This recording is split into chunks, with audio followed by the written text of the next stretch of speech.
And I've worked for OLM under Martha Sano and George Wu administration. I recommended dollar proposals.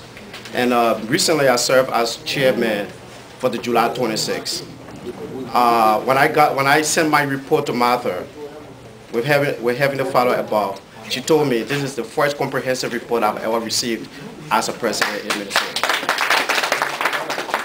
Well, why am I running today? I have decided to run for many reasons.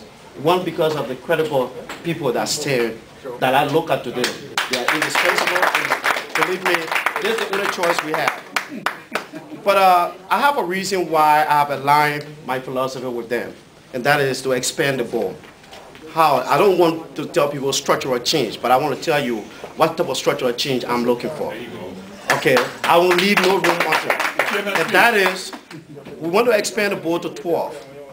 We want to have 5 Nigerians. We want to bring our grassroots county organization. Currently, I serve as president for the Low-Fat Association. We want to attribute 4 positions, 4 seats for the counties, and 3 for the external. And last but not the least on that is to put a term limit on the board members. That you cannot continue to run. It's like you repeat the status quo. And we want to get there. The next thing we want to do, the next thing that we intend to do is to customize our programs to match our 501c3 status.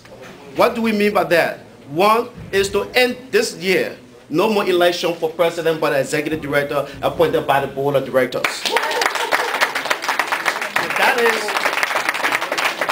And that is the depoliticized OLM for good. Fellow Liberians, this might be your last election for president. And